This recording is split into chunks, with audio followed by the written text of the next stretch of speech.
Segundo bloco do Manhã Boa Nova, desta quinta-feira, 15 de março de 2018. Participe da Espiritoteca.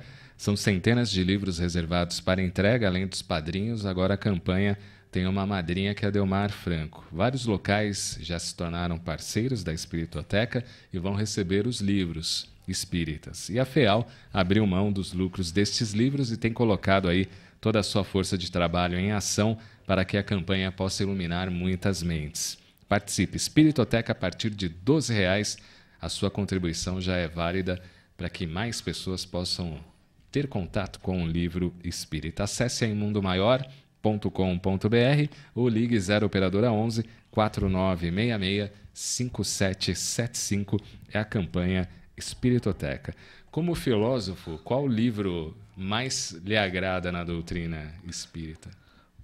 Para mim ainda é o Livro dos Espíritos, porque tanto porque eu lembro como foi para mim quando eu li a primeira vez. Eu tinha uns 12 anos quando eu peguei para estudar. Eu lembro como isso foi importante.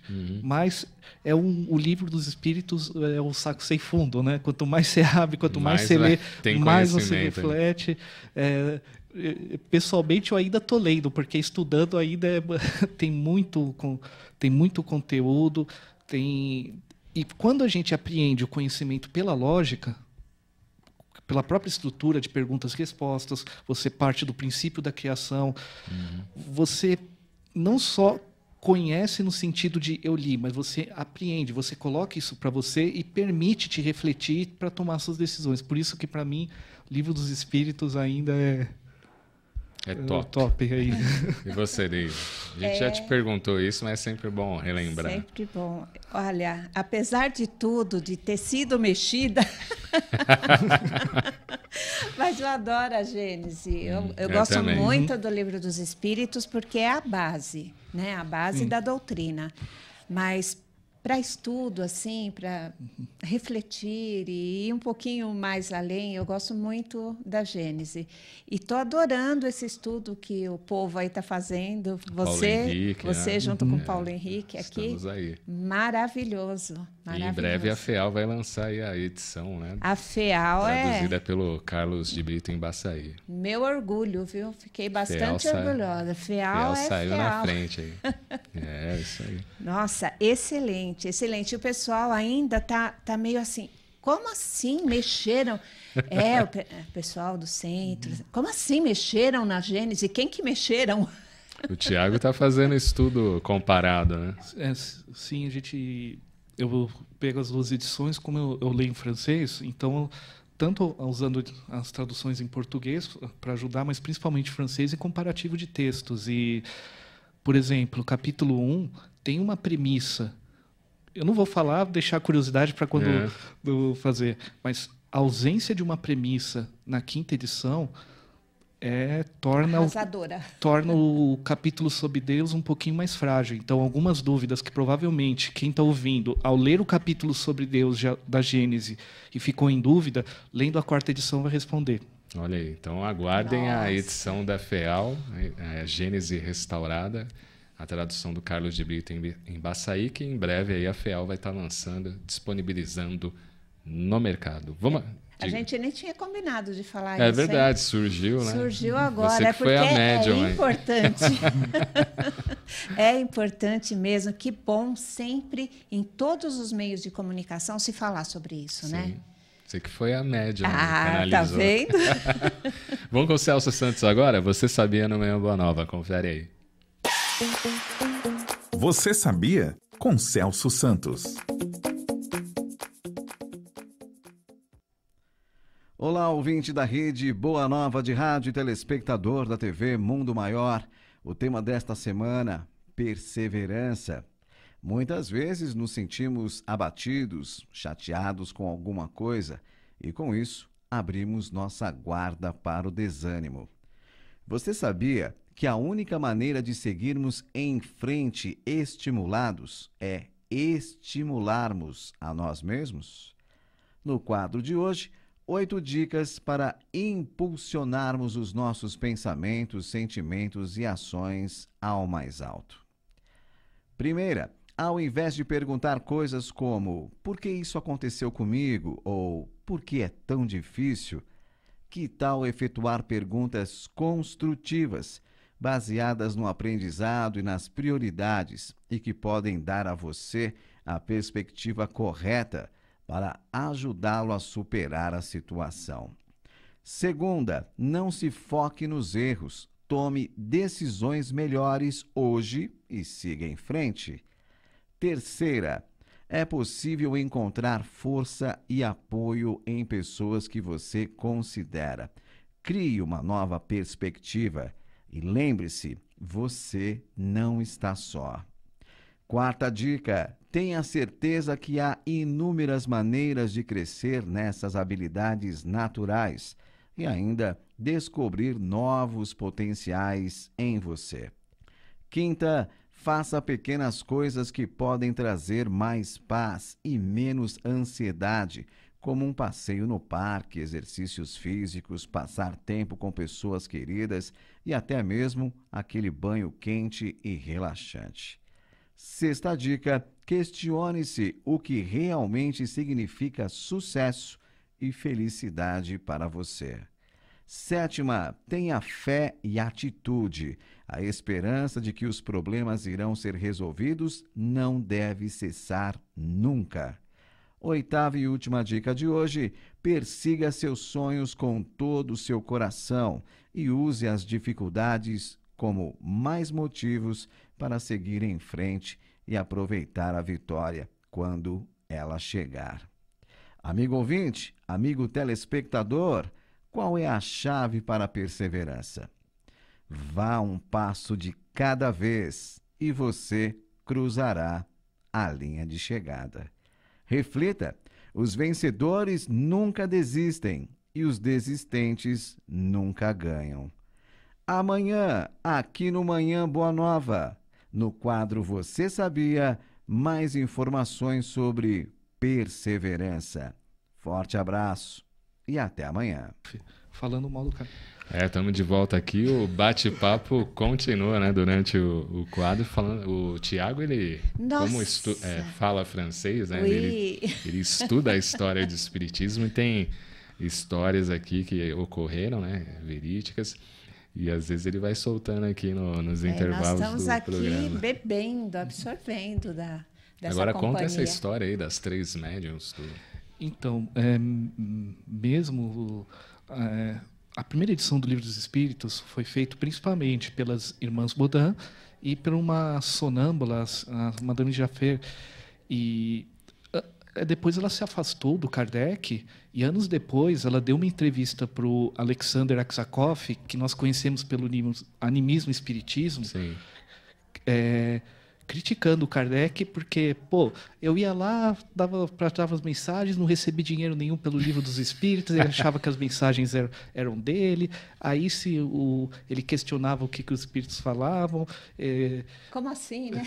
Só que a entrevista, se você ler, ela deu a entender que o Kardec queria ficar com dinheiro.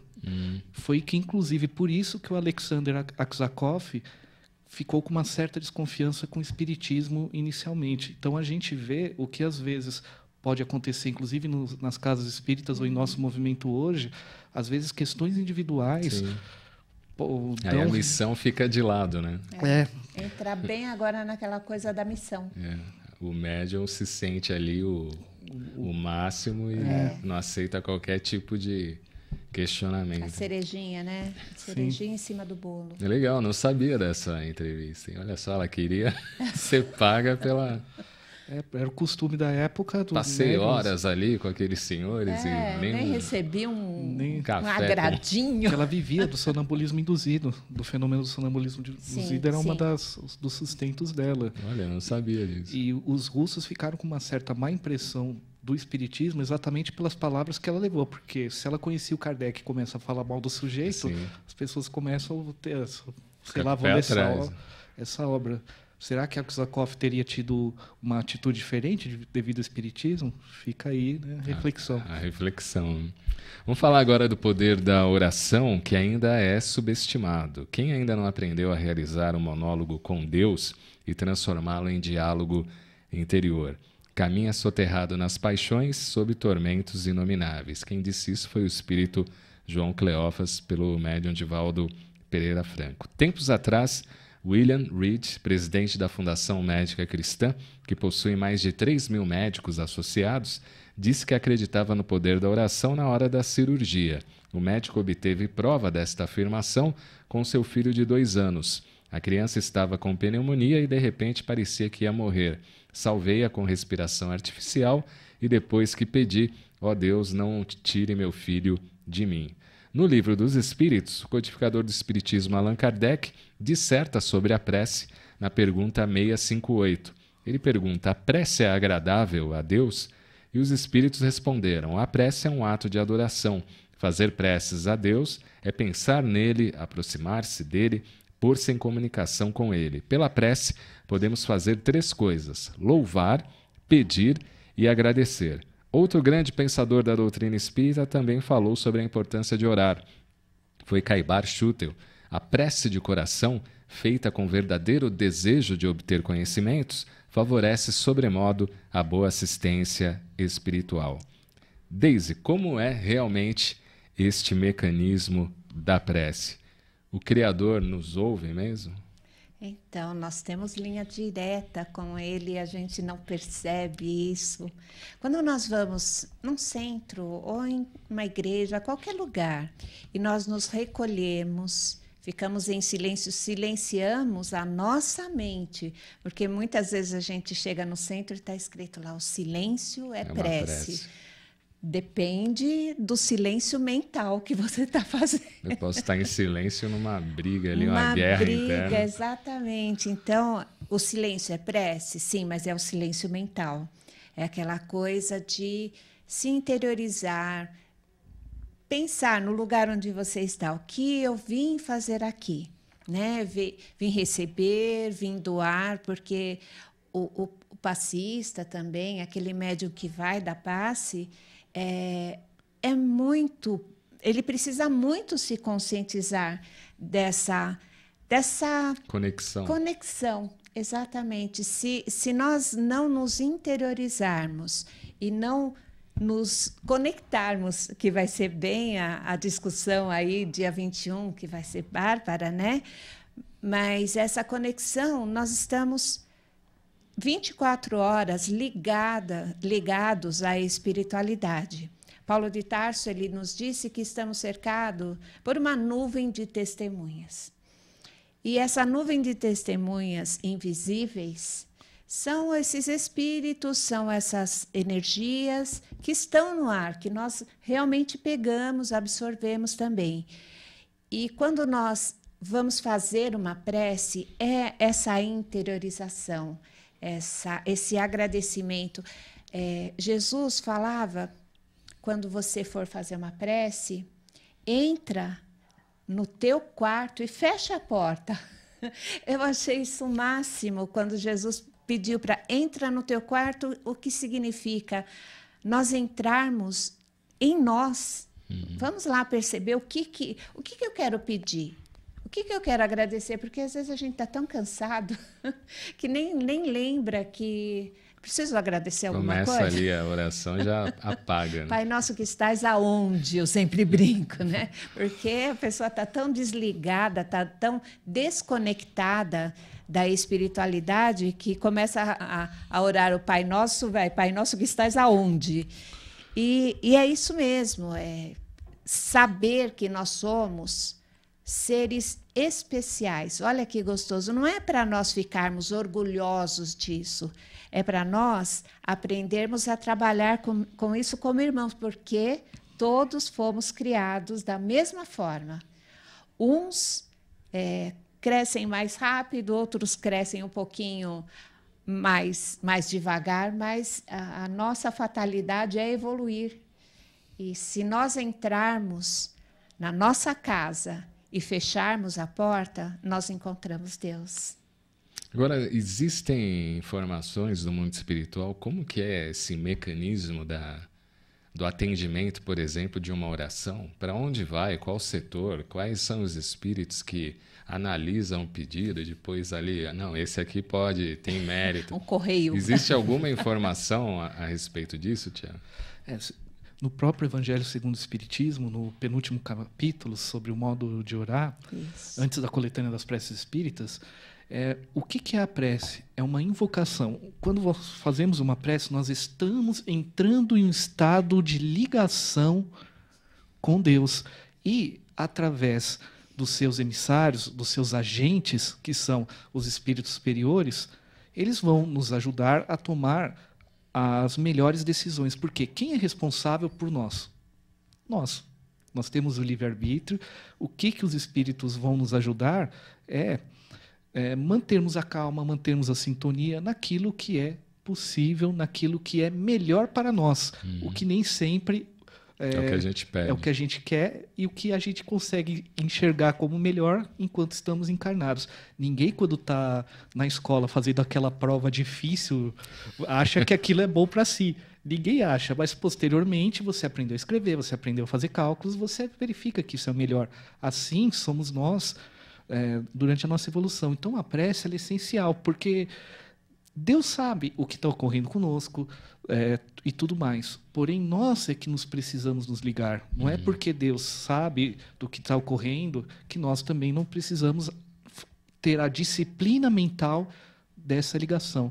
E esse exercício, a prece também é um exercício de ligação mental, principalmente através da nossa pureza de intenções, porque nós também, às vezes, pensamos que a boa prece é aquela que tem uma linguagem rebuscada, né? Demorada. Demorada, você horas. Tem prece em centro espírita que tá louco. Horas. Aquela 10 prece, minutos. E aquela prece também que você tem que abrir o dicionário para verificar, entender. Não, se você está num momento de dificuldade e simplesmente, olha, Deus, desculpa, eu sei que as coisas ocorreram até aqui porque eu fiz besteira mesmo. Pode dar uma ajudinha? Se você usar esse vocabulário com uma intenção verdadeira, tá ótimo. O próprio Pai Nosso que Jesus ensinou não é assim, gente, sem falar o Pai Nosso, letrinha por letrinha, a coisa tá feia, vocês vão pro inferno. Não. Jesus ensinou o seguinte: vocês têm dúvida de como orar? Então eu vou dar um exemplo. Isso. Um exemplo, um guia para vocês aprenderem. Mas a nossa intenção é que é o essencial. Dentro disso que vocês estão falando, é obrigatório orar? Não, nada é obrigatório.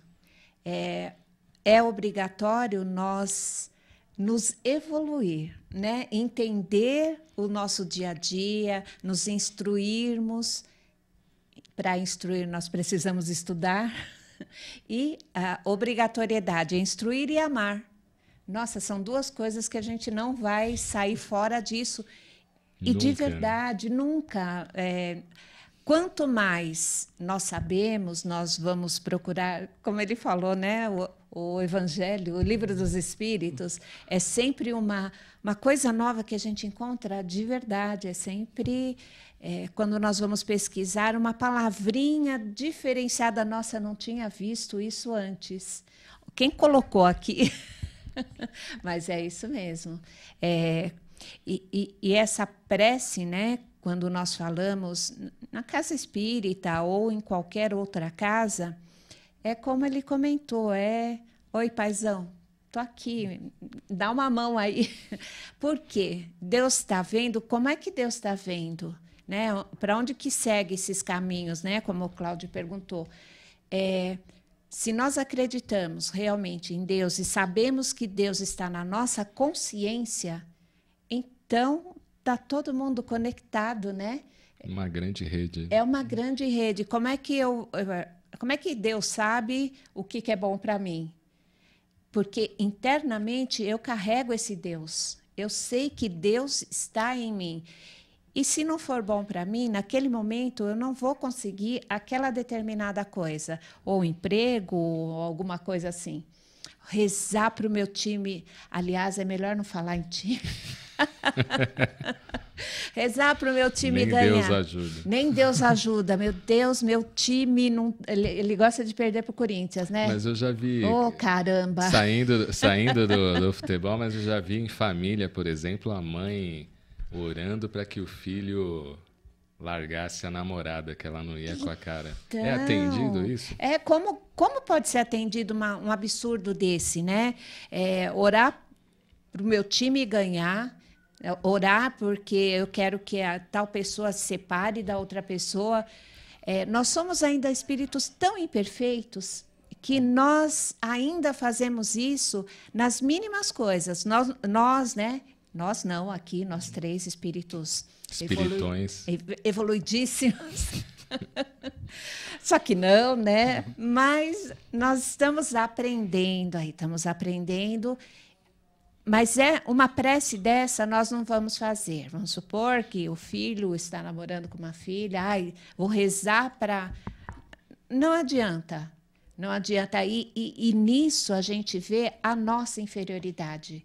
Uma coisa de criança. Ainda, né? Dá o dedinho que eu tô de mal agora. Deus, me dá o dedinho que você não acertou na namorada do meu filho. Difícil, hein? Difícil. E tem muita gente que, não só desses exemplos, mas outros mais materiais, né? Sim. E acabam... Essa brincadeira Deus que... serve só para atender o nosso pedido. Eu estava ouvindo a notícia quando eu vim para cá e o pessoal da internet discutindo a respeito de uma mãe que torcia por um time e o filho torcia por outro. Como assim? Eu fiquei escutando, falei, eu não estou escutando isso. Discussão a respeito, e é muito gostoso nós brincarmos com um time e tal, mas se a pessoa não gosta, aquela pessoa... Tudo em excesso faz mal, né? Fanatismo, tudo em excesso faz mal. Se a pessoa não gosta desse tipo de brincadeira, a gente não brinca e vai deixando para lá. Mas até no espiritismo nós precisamos repensar muito no que a gente pede. Sim. Porque nós pedimos também absurdos, né? Como assim eu vou pedir, olha, vibra por mim que eu vou fazer alguma coisa, uma entrevista. Puxa, as vibrações são boas. Eu quero que determinada pessoa arrume um emprego legal. Então, olha, além de vibrar, né? No fundo, a pessoa quer que Deus fale por ela. Ali, né? Exatamente. Além de vibrar, Não como dá é que nada você errado. se preparou para essa entrevista? E tem um caso parecido com esse, que é um caso que eu conheço, onde os familiares começaram a orar por um indivíduo aceitar uma proposta de emprego. Aí todo mundo lá, não, você tem, que a pessoa estava muito receosa, aí todo mundo começou a orar, não sei o quê, ficar falando, a pessoa foi assim... O estresse que aquele trabalho gerou um infarto. Olha só. Aí as pessoas ficaram pensando, e criou uma culpa, que a gente vai discutir daqui a pouco, pelo seguinte, será que eu atrapalhei ficando na cabeça da pessoa mentalmente? Aceita? Será que eu tive alguma responsabilidade nesse estresse que a pessoa causou? Então, claro que aí é um exemplo, assim, como que às vezes a gente se arrepende do que a gente pede, que eu estou trazendo isso por essa questão. Mais importante, pedir para o melhor. Muitas vezes nós não sabemos qual que é o melhor para o outro e muito menos para nós mesmos. Então, pedimos o melhor. Esse que eu acho que minimamente... Que é o melhor, realmente. Vamos pensando aí nessa questão, vamos com a Eliette Ribeiro. Ela entrevistou o Dr. Walter Braga sobre o mieloma múltiplo. Acompanhe aí. Entrevista com Eliette Ribeiro.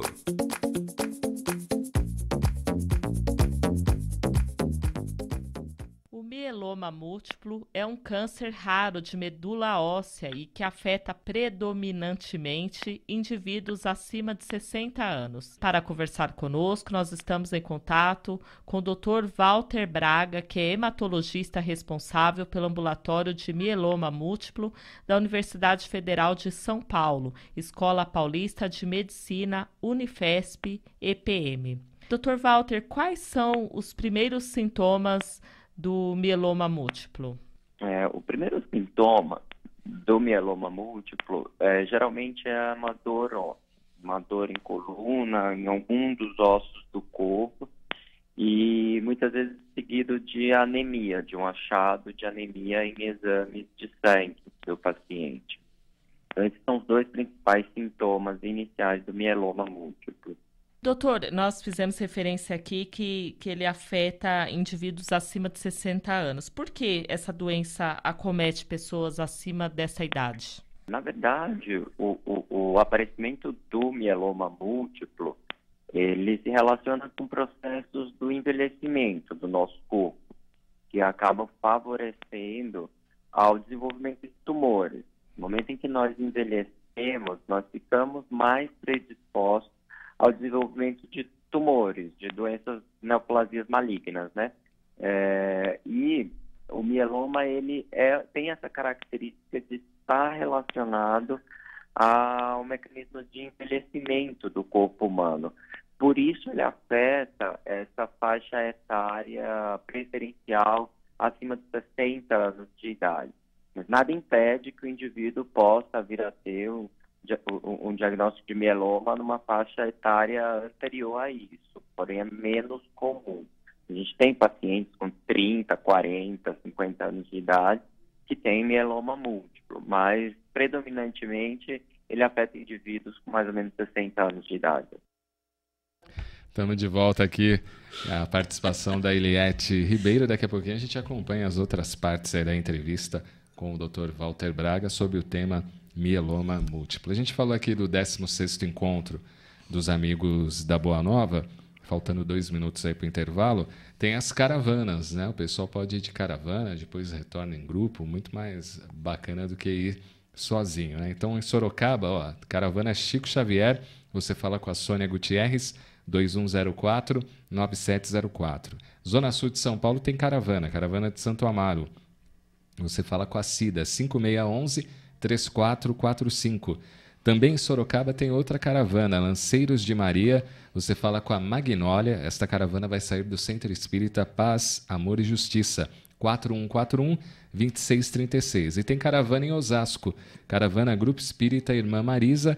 Você fala com a senhora Aimee, 99757-9109. 99757-9109. As outras caravanas você acessa em mundomaior.com.br ou radioboanova.com.br e confere lá o nome, os contatos dos responsáveis, e aí você vai de caravana no dia 21 de abril para o 16º Encontro Amigos da Boa Nova. E se você ainda não comprou o convite, liga agora, 0 Operadora 11 2458 3214. Intervalo, daqui a pouquinho a gente retorna com mais comentários, assuntos relacionados à doutrina espírita. Até já.